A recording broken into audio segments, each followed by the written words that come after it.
Hello, everybody, and thank you for attending today's webinar. Today's presentation is going to be on how to use Apptivo in order to implement a product sales process. So, of course, I'm going to give a general introduction to the Apptivo platform in case you're a brand new customer, but specifically the focus of today's presentation is going to be for a company who needs to intake orders because they're selling a physical product, and then they need to actually manage the tracking of issuing an invoice and receiving payment for that order, as well as the actual process of shipping that order out their door, doing any sort of inventory management, everything around the whole warehouse management end of fulfilling a business. There is another closely related area, which we're not going to cover today, which is the other half of supply chain, which is on the sourcing end. Apptivo does have the capability to do purchase orders and supplier management, kind of the other way of getting product into the doors. But today's presentation is just talking about how to get product outside and get paid for it.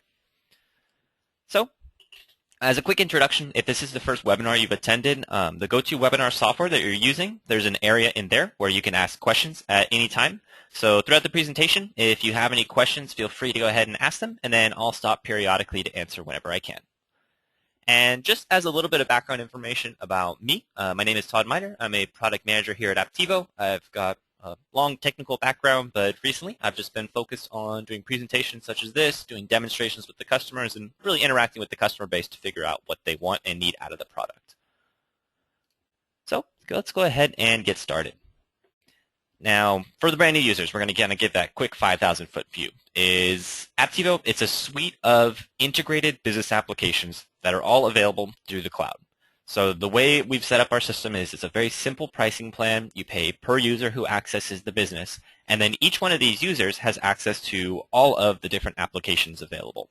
And what you're able to do is you can pick and choose which applications are relevant and necessary for your business, and not only just your business, but also each user.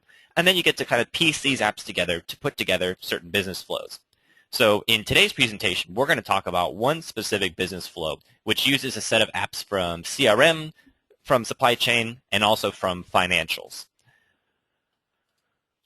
And one other thing about Apptivo is it's accessible from anywhere. So yes, it's cloud-based. You'll always need an internet connection in order to access it. But the advantage of that is from any laptop, desktop device, you're able to open up your web browser. You can always access Apptivo. And in addition to that, we also have mobile applications. So we're not going to be able to perform the entire process we're going to outline today within the mobile applications. They are a little more limited than the web app, but you'll have full capabilities to get to your CRM area, your task list, and such like that. And the idea is the entire system, it's all kept in sync real time. You never have to worry about different data on two different devices. And with Apptivo, as I mentioned, it's a suite of apps, but you get to kind of plug and play whatever you use or whatever you need to use. So you can see you can have anything from a very basic point solution like just doing invoices, which some of you might be doing right now. And then you can kind of pick and choose which apps you want to tack on. So we can build a simple flow like this, going from a sale to an invoice. And we can also talk about a much more complex flow, which is all the way from a lead to an invoice. So the demonstration we're going to do today is kind of somewhere in between these two. And with that, let's talk specifically about the product sales process and what that means to you. So the way it works is basically this is the whole process starts when you intake an order. Potentially you're using the CRM of Apptivo to manually walk a customer through the order, but basically there's two places an order is going to come from. Either you're going to be in direct contact with the customer, like they call in, and then they're going to place an order, which means your agent's manually putting the order into the back end themselves, or we also have e-commerce capabilities. So many customers will have the products listed on their website, and the customer can actually browse through them and place an order directly there online. And we have the capabilities for both. Now, in either scenario, what's going to happen is you're going to generate a sales order, which is one of the applications we use. So it's the Orders app, one of the ones bolded down here. And on the order, there's a couple things. You'll be able to review the order. If there was a payment from e-commerce, you could see the payment there, which I'll show you in a bit. And then we could take the order through a couple stages. So you're able to release the order, which hands off the responsibility to your shipments team. And then the warehouse team, they're able to go grab the product, put it into the box, print out the shipping label and everything like that. And then they can have a queue of shipments waiting to go out the door. Finally, they can ship that shipment out. And then lastly, our Invoices application can actually generate an invoice directly from the order record. So you can send that out via email and go ahead and get paid. So there's three key applications involved, which are the orders, the shipping, and the Invoices apps. That's kind of the general flow. But then we also have the other applications that are kind of closely related. So for example, we're going to have our customer record because everything in the system relates back to that customer record in the CRM. So we'll definitely have a couple other apps that have a little bit less involvement. And I'm also going to talk a little bit about inventory today. It's not 100% necessary for this flow. It's just very common that somebody who's selling physical products has to do with warehousing. They're also going to want to be doing inventory tracking. So we do have the capabilities to automatically track the input and the reduction of your inventory. So with that, that's enough of these slides. Let's go ahead and let's dive in. Let's see this in action. So I'll go ahead, I'll open up my demonstration firm, hop out of that existing presentation. Okay, so I'm going to log into one of our firms. This is Glacial Technologies. It's just designed as kind of a one-all company for us, so we can do all of our demos. But here, this company is set up where they do various IT services. One of their services is they actually sell a physical product. So they sell, like, let's just say, servers, IT hardware. So for this example, I'm going to go through the example of manually putting the order into the system because I don't have an e-commerce site available, but I'll explain the couple points where the e-commerce functionality will differ. So real quick, if this is your first time in the app, just so you don't get completely lost, when we first log in, we're presented with a navigation across the top. This allows us to go into the appropriate applications. So for example, if we want to input a sales order, we're going to go find the orders application, and we would go into the app to perform that action. But throughout the system, we have several things such as a calendar that you can do. We have task management throughout the entire system. And you get a couple homepage dashboards right here. So if you put a task into the system, you'll put it like into the Orders app or into the Projects app. But then you always get these one singular views where I can see all of my tasks across the organization. I can see my calendar with all of the events for everything. I can see my news feed, which shows me all of the history of all the different events that have been going on in the business. So all these do is aggregate data up, but we're specifically interested in the Orders application. So I'm going to use my navigation, and Orders is underneath Supply Chain. So I'm going to head over there, but before I do, in case you're following along, or in case you're brand new, basically I just want to make sure we have all of the apps added. So in this case, you can see under Supply Chain, I only have Orders and Suppliers, but I was also hoping to demonstrate the inventory management, and there's a couple other apps that are really closely related here. So what I want to do is I want to make sure I have all the appropriate apps. So in that slide, we saw these are the most crucial apps: order, shipping, invoices, customers, contacts, inventory, sales, receipts. So we'll go ahead and add them now, and I'm also going to add a couple more related to inventory. So I'm going to go to the App Store in the upper right corner. We're going to head over to the Supply Chain category in the left. And here's all the apps. So we actually don't need suppliers. That's on the other end of the flow that I was telling you about. The ones that are important to us is if you want to get everything, I would get orders, shipping, inventory, and receiving. And just to give you the overview, the orders, these are actually the order coming in, not always related to payment. Inventory just shows you your current inventory counts, allows you to reduce or increase them. And then the shipping and receiving apps are specifically, these both can be managed from within the inventory app, but the idea is a shipment tracks the shipment going out the door, which reduces inventory. And receiving is when you are tracking shipments coming in and you're adding to the inventory. So the receiving is actually really closely related to like the purchase orders and supplier management. But in this case, obviously, if you're using inventory management at all, you must have the receiving app in order to add inventory. And other than that, I just want to make sure that I do have my Invoices app and also the Sales Receipts app, which we're actually not going to demo sales receipts today, but I'm just going to tell you how that relates to e-commerce. And then over in CRM, make sure you have customers and contacts. Nothing too special. And if you got all those, then we're good for today's demonstration. So once again, I'm going to head over to the Orders application. So Supply Chain, Orders. Now, this is where I'm going to actually input the record of the order. So in the upper left, just like every other app, I can hit on the Create Order button. And now I'm going to want to key in a couple details. Of course, not all these details get filled in by every business, but I'll explain the importance of some of the fields. So one thing is the order number. This will be auto-generated. I can't change it. If I want to, I can go into my settings of the Orders app, and I can set it up where I can define my own order numbers. Most people should just leave this as auto-generated. And one thing you're going to see is every order has a status that it's in. It's very rare to use many of these statuses. The general breakdown of how these work is a booked order is an order that has come in and was successful. A created order is an order that comes in from the website without a payment. This is kind of a corner case. It's only really used when you have e-commerce integration, but some orders come with payments and some do not. Otherwise, really, you're always going to be booked or closed. Canceled is obviously different status. Just if you don't want to close off the order because you completed it, you can cancel it if they actually want to remove the order. And scheduled is if you have to like queue something up for when the shipment's going to go out. Under review is exactly what it sounds like if you have a queue for like a manager reviewing it. But in 99% of the scenarios, when you input an order, it's going to be in the booked status.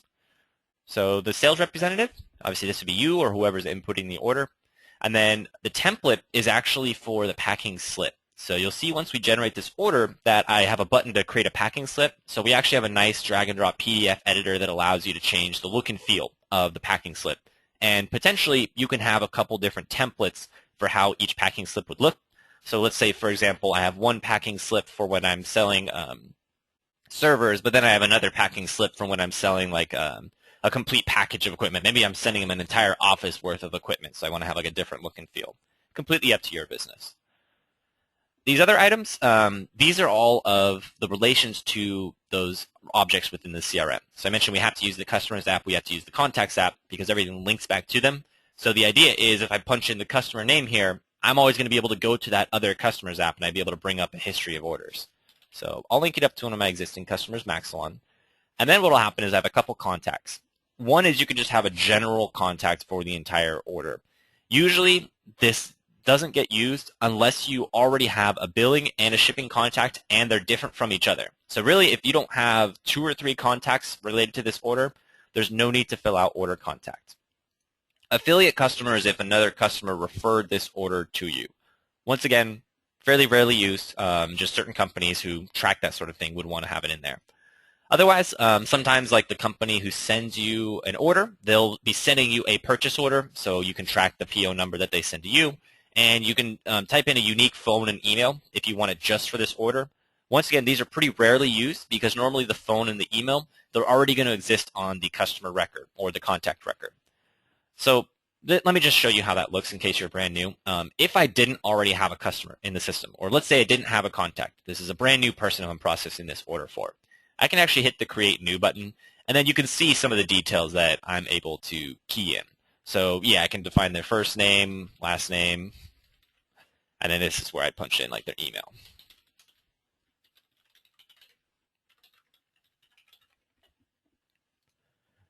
Oops, and I have to define the type. So this is, we were filling in the billing address, so this will be the billing contact. Okay, so basically what we're doing here is sometimes you're going to send the invoice to one person and they're going to pay it from maybe the corporate office, but then you're actually shipping the product out to one of their warehouses. So it gives you the ability to have one billing contact. And what it would do is if I had a billing address on the contact, it would pre-populate the address right here. So I'll just type something in.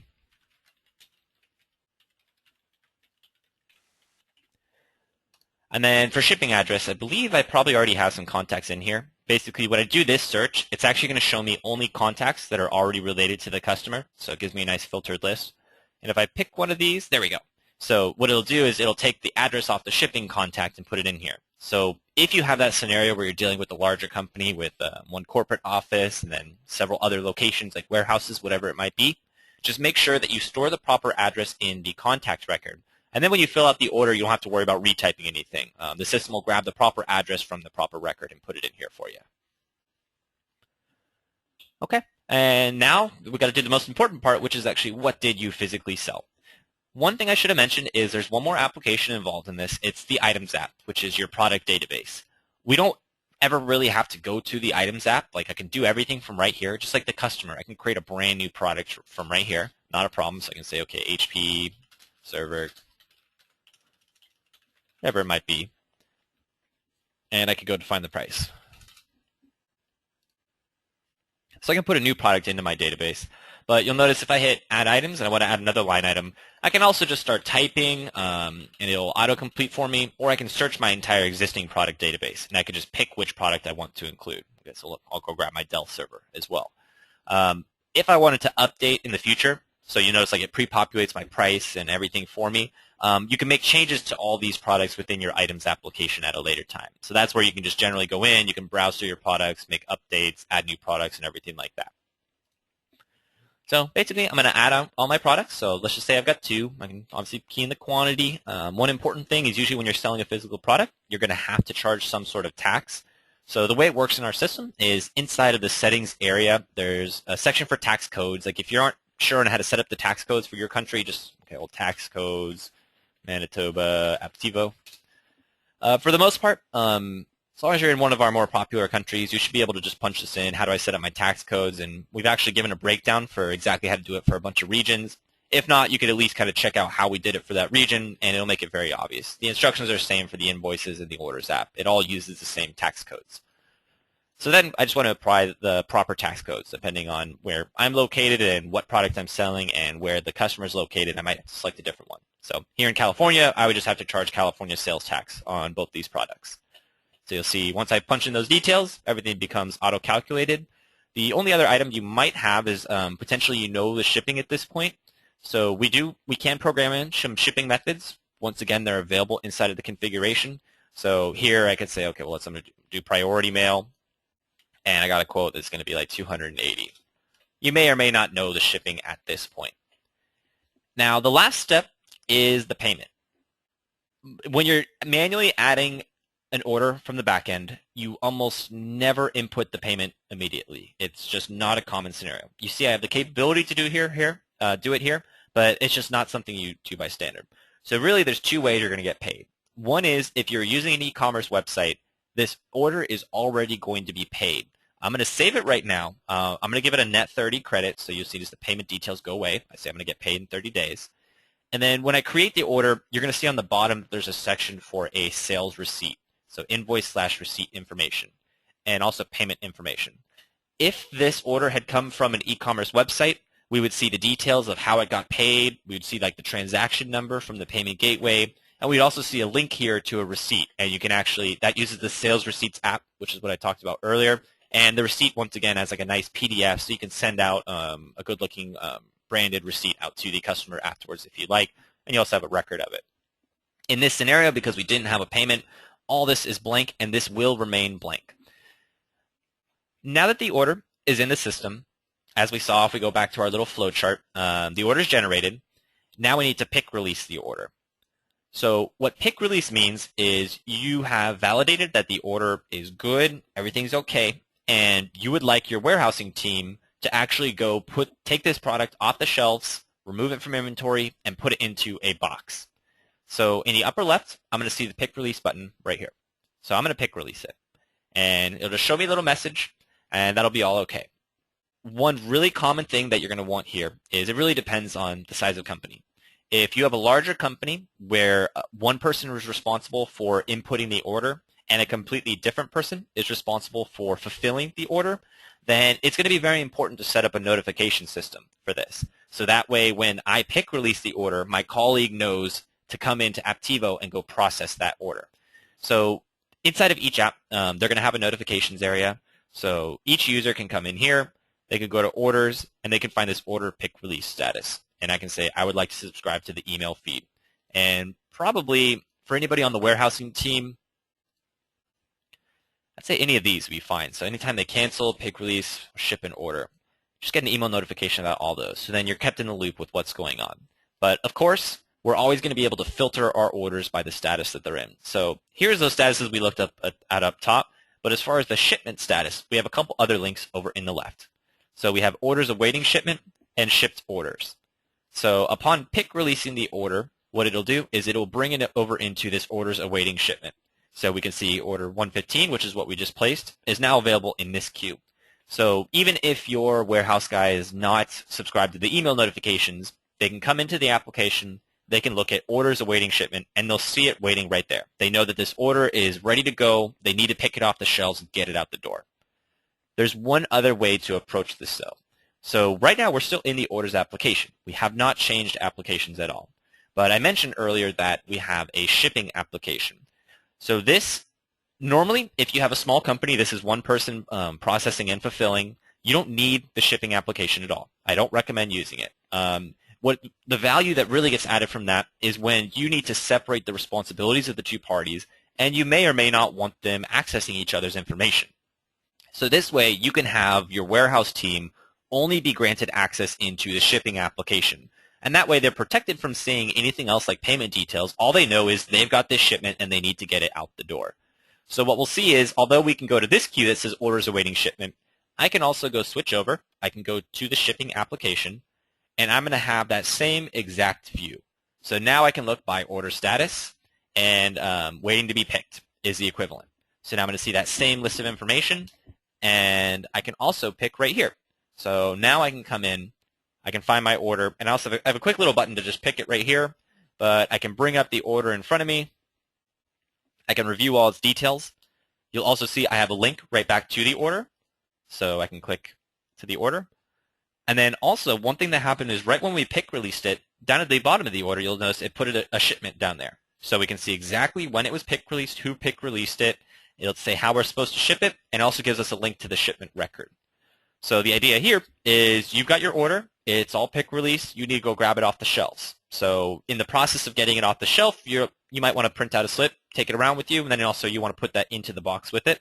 So on the order, we can just hit packing slip, and this will download the PDF file that we were talking about. So once again, you have a drag and drop editor, so you can change the look and feel. You can see, like, I added a signature field. I called it bill of lading just for a different example, but you can completely change the fields shown here. Make this look however you'd like. So now I'm going to walk around the warehouse with this packing slip. I'm going to go find the products, pull them off the shelf, and put them in a box. Upon completing my box and throwing a shipping label on there and everything like that, I'm going to be able to, I'm going to pick the order. So that's what the picking process is. So on this shipment, sorry, not pick the order, pick the shipment. So once you pick release the order, the actions occur on the shipment thereafter. So the shipment right here, I'll be able to look at it. I grabbed all my items, and now I pick it. Here I could input the individual serials if I'm tracking such a thing. And then there we go. So now the status is updated. So now if I go by order status, see it's been moved over to waiting to be shipped. So the idea is that they can go throughout the day. They're picking things basically as they come in. Or maybe like every 15 minutes you go pick all the orders. But then you're probably only shipping out maybe once, maybe twice a day, potentially even less than that. So you have a big queue of items that are just waiting for the UPS truck to come by. So this is your queue right now that's in the warehouse ready to go. You actually just need somebody to pick it up. So here we can see the list. And basically what happened is UPS truck arrives. We go out there. We throw all the boxes on. Maybe we're sitting there with an iPad while we do this, or maybe we come back afterwards. And then we can just run through this list and mark them as shipped. So right here, I shipped it out. I just mark it as shipped. If you wanted to add additional tracking on here, that's what the shipping app can be used for. So you can see, yeah, we've got shipped orders, but let's say I wanted to put like the tracking number in there so I have a reference of it. I can always come in here into the shipment and looks like actually, oh, sorry, I'm incorrect. So before you ship it, you want to put the tracking number in. Because actually once you ship it, then you can no longer make modifications. Yeah. Okay, so I guess on the shipped orders, the best approach you could do is you can just put it in the notes. So tracking number, whatever it might be. So then you have a record of that. But the idea is once it's been shipped, basically this is just a historical record of when things went out the door and all that. And the entire time, as we've been making these changes, let's say if you did have the scenario where you had the salesperson in the orders and the warehouse people in shipments, they can still be able to see the status of their order getting updated the whole way. So you'll notice now that I've shipped it out the door, the order status automatically gets changed to closed, so it's no longer underbooked. And I can see the history right here, so I can see when it was pick release, when it was picked, when it was shipped. And I would also have a link out to the shipment if I wanted to go find the tracking number. Okay, so with that, the one thing I didn't tell you about was the inventory. So the inventory, if you have it enabled, has automatically all happened behind the scenes right here.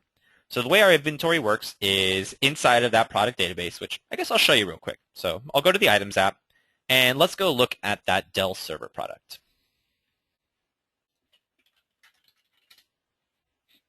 So I'm able to search my product database. I can go find that Dell server that we just sold.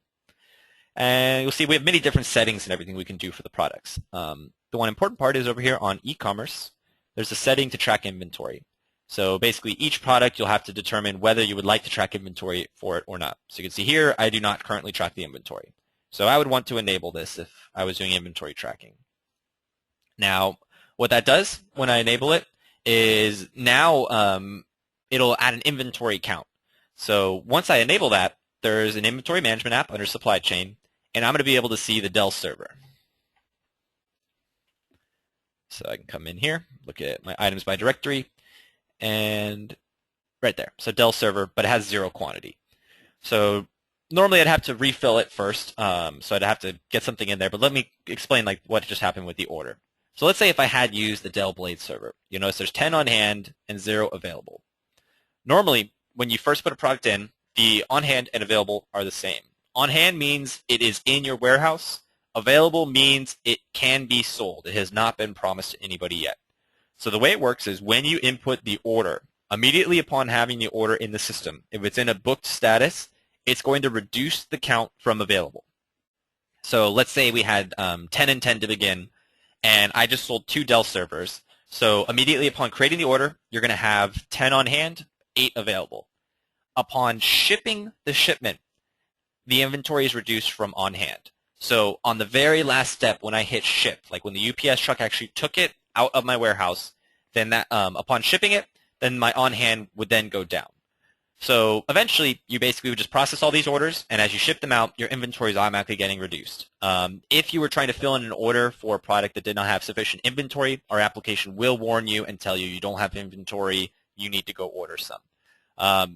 But let's talk about just manually refilling. So I mentioned we have the whole supplier management. You can file purchase orders and then send the purchase order out and then refill the inventory. But let's just talk about the very last step. So from the inventory app, as I mentioned, I can ship or I can receive inventory directly from here. So I don't have to go to the receiving application. But this performs the same function as if I went to the receiving application and created a receipt there. So right here, I'm going to create a receipt. And let's say I receive 10 of those Dell servers. Although actually, I don't think I have them set up in supplier management right now. So basically, I have to pick the supplier I sourced them from. And then I'm just going to grab a product that I know has some. So I believe K&L Foods should have some products. This is going to filter for only the products which are related to them. Oh, maybe it doesn't. I believe. I'm just hoping to find one example for you where you can see like the supplier pricing. Okay, well, I suppose that doesn't matter too much. But basically, you have a couple options. I can pick the supplier. It would pull all the product information. So if I had the supplier item set up, it would pull like the supplier's unique information and all that. And also, if I was using a purchase order, so if I did the whole supply flow, you can see I've got many different POs in the business. So I am able to just pick a PO, and it would take the products on that PO. So you see, okay, the PO was for this supplier, and came with these. So it would allow me to pre-populate all that information. But the important part is just seeing how much is getting received. So if I put a received quantity of 10 in here, it resets the PO quantity. Basically, it just means that this product is going to have both on-hand and available quantity increased by this value. So immediately upon hitting create, my Watkins marketing display inventory count is going to go up. So if I go check inventory management, I suppose we don't really know what it had beforehand, but Watkins marketing display, you see it didn't have any inventory. Now it has 1 inventory available. So that's how you refill the inventory. The reduction happens automatically. You should never have to do anything. If you wanted to manually reduce inventory, then you can create a shipment. And we don't have to create one from an order. You can see it looks exactly the same as a receipt, but this is inventory going out the door. And this would reduce it immediately from both on hand and from available quantity. Okay, so we've done everything except get paid for this order. As we discussed, in an e-commerce scenario, your order is going to come online. You don't have to worry about it. It's already sitting there and available. In the scenario where you need to go request payment, we're going to use the invoicing application. And there's 2 very common implementations. Obviously, every business is different, but the 2 things we hear about the most is a company will either send the invoice immediately upon receiving the order, and usually they'll hold up the shipment until the invoice is paid, or the company will send the invoice upon shipping the order or upon receiving confirmation that the customer has received the order.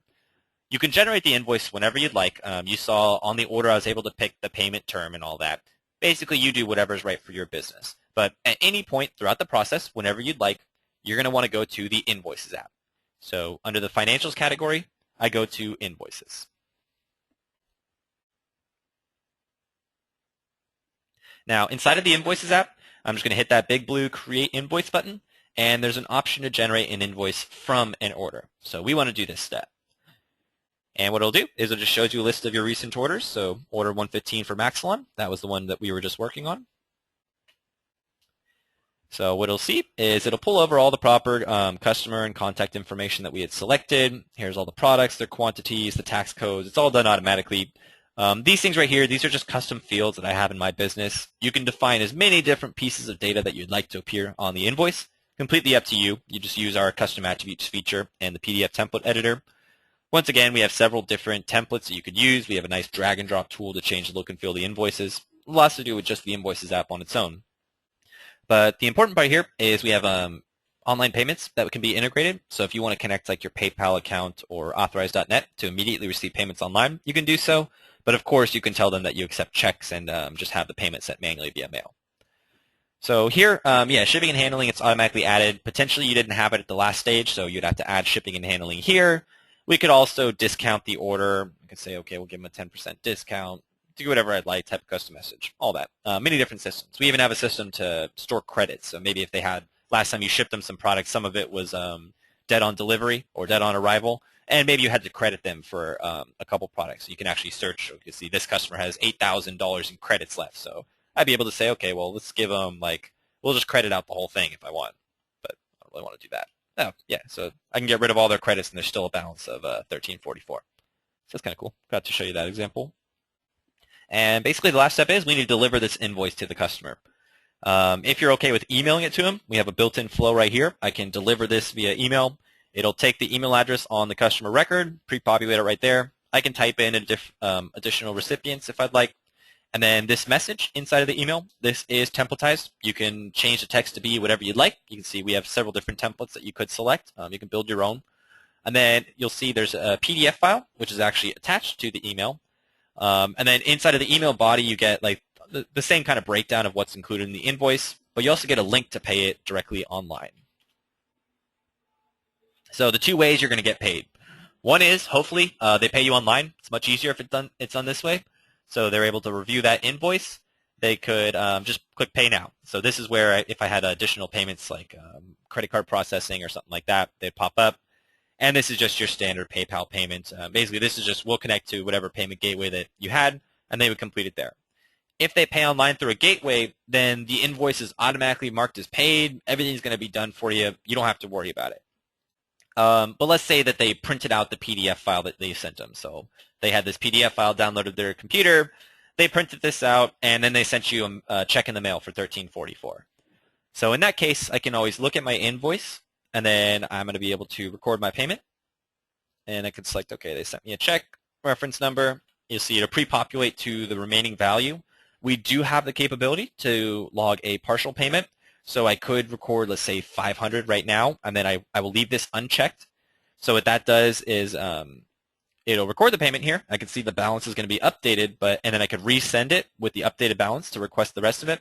But then eventually I could go ahead and hopefully I get the final check for the complete payment, and we can key that in now. So it'll pre-populate to the remaining balance always, and if they're paying that, I just mark the invoice as paid. So you'll notice up at the top, the status of it changes. Now it would be available under the paid area. And here you'll have a built-in kind of receipt functionality, just like you did from the e-commerce site. If they created the payment online, we can give them a receipt. We can do the same thing if they pay our invoice, where you'll see it gives them a short little message, says thanks for your payment, and it'll give them a PDF file for their records, which is basically just a copy of the invoice, but it'll show that it's paid off and that it has a balance of 0. And that's it. That's basically the end of the process. Obviously, rinse, lather, repeat for all of your orders coming through, but that's going from inputting a sales order in order to getting paid. The last thing I want to leave you with today is I just want to quickly show you the customer record. So, I mentioned a couple times everything links back to the customer record. Let me show you what that actually means. So here, every record that we created, the invoice, the order, the shipment, it all says the customer name right here. So I can just click on that, it's going to take me to the customer's app so I can view this record. And now inside of the customer's app, a couple key details. Obviously, everything I inputted on the other page, like phone numbers and all that, they'd be popping up here. But the news feed is going to show us a series of events that just happened for this customer. So I'd be able to see all the events going out. Let's see where up here. Okay, so here's our invoices. Here's our order coming in. Here's the customer getting created. You can see that series of events, including like when they're paying each step of the invoice. So it's all shown in chronological history right here. And also, we have the 360 tab. So this is going to show us all the related data. So let's say later on you want to be able to look up a history of sales orders from this customer. Well, I got a little drop down right here. I just scroll down, find the Orders app, and here's every sales order that they've ever placed with us. So right down there, we can see the most recent order for $10,000, closed off. Also, I can check all the other apps. So I'd be able to see all of their invoices that we've sent out. If you were tracking like sales opportunities, or maybe you issued an estimate before that order, which we do. We have an order that estimate that can go right into the order. We have all the capabilities to see all that related data from this single view. You can even generate new things here. So let's say 6 months down the line, the customer calls in. They're an existing customer, so you look up their record. And they say, I would like to place an order. Well, I actually don't have to go to the Orders app. I can just select Orders. I can see, yeah, okay, well, I see you got a couple past orders. I just hit Create from right here. Take me to the Orders app, pre-populates the customer name, and I can just immediately start keying in the details of the order, automatically linked up to that customer record. So, yeah, you don't really ever go directly into the customer's app to to perform your actions, to put tasks in for yourself, but the idea is the customer's app acts as a great history. It shows you all the information about all the other like transactional records in the system. So it really just gives you a good history of everything that's been going on. Okay, so actually we wrapped up a little bit quick today. Got no questions at all. So with that, basically the last thing I'd just like to leave you with is how to find support. So if you have any kind of more high-level questions, something like that, you wanted to ask for advice on how to implement for your type of company, feel free to reach out, todd@apptivo.com directly. My response time is not always the greatest, so if you've got a more generic question or maybe just a little problem you run into, definitely I recommend checking out our knowledge base. So for example, also if you wanted to learn, like you wanted to get a guide on this process we just rocked through, this knowledge base has lots of great information. So we could say, okay, well, product sales process.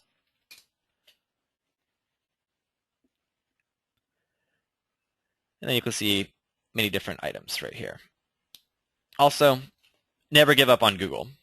Implementing a product sales process with Apptivo. You also see we got guides right here all over the place. We do pretty well with SEO. So if you got any questions, definitely I recommend poking it in here. But also, if you do need that personal support, 2 ways you can contact our general support team. One is anytime inside of the application. We have support chat built in right here. You got a quick question, quick problem, feel free to ask us. We're here just about 24/7 to help you out. And then also, of course, you can email support@apptivo.com is our general online support. And you'll find them to be a little bit more responsive than me, but also I'm happy to help out wherever I possibly can. So with that, if we don't have any other questions, I'm going to go ahead and wrap this up for today. I have recorded this webinar, so we'll be putting it up online shortly. But yeah, if there's nothing else, thank you all for attending. I hope you found this to be quite useful, and have a great day. Thanks.